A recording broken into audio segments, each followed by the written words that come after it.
by the time we had the movie all cast and they were all together, it was like late October, and we were going to start shooting in early February.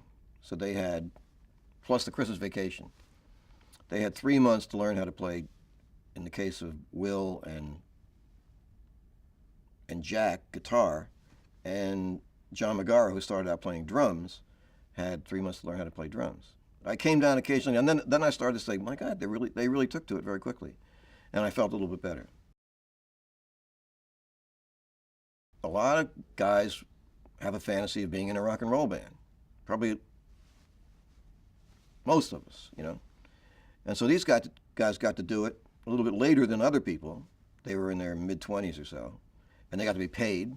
And they were having Steven Van Zandt teach them. And they were in Steven Van Zandt's studio. So it was they had a great time.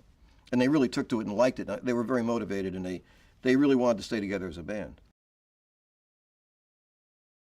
In the movie, he's in love with this girl named Grace Dietz, who's like one of the popular girls in high school, one of the pretty girls. And she doesn't give him a tumble at all, doesn't even know he's alive, and he's too shy to do anything about it. And he becomes the lead vocalist of this band, and then she notices him, and they become boyfriend-girlfriend. So it's very, very important, the fact of his artistry, let's put it that way. She's gorgeous and very delicate looking. And she also looks like she's from another time. She looks like she's from the Victorian era or some sort of English. She's not English, she's Australian, but very pale, pale and fair colored. At the same time, when her hair is long, she kind of has that Marianne Faithfull look. There's something British looking about her. She's just a really, really good actress, and she understands where the humor is all the time.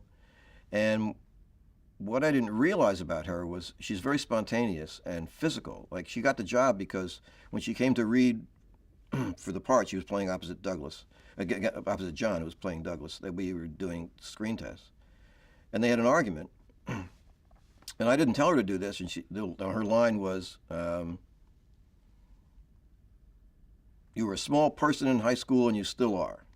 That was her line. And what she did was she said, "You're a small person," boom, and hit him with her purse in the shoulder, and it was great. It was so real. It was so real, and she did that a couple of other times, things like that, during the course of the production. And I didn't tell her to do that. We're just really, really not huge, but just perfect. The '60s have been heralded and lauded, mocked, ridiculed, held up to the highest, and satirized. And I think more of it is still with us than we think. In fact, some people would say, I think some conservative people would say, there's too much of it still with us. And that's partly what I was trying to say, was that hasn't faded away. And there are things about that naivete and idealism of that time, which would be nice if they hadn't faded away, but a lot of it has. It was very difficult because one little thing when you're doing a period piece, one little thing wrong, anywhere in the shot, and you've blown it. And so it takes you a lot of time. You have to start over again often. It takes much more time to shoot than just regular present day. Present day you can turn the camera around and shoot, but not period. When the name Mark Johnson first came up, I went to Rain Man right away because I really like that movie a lot. I think it's a phenomenal movie. And he signed on, and he was working on it. We were working together. And, of course, Diner came up, and I thought, he said, "Well, this is kind of like Diner." I said, "In what way?"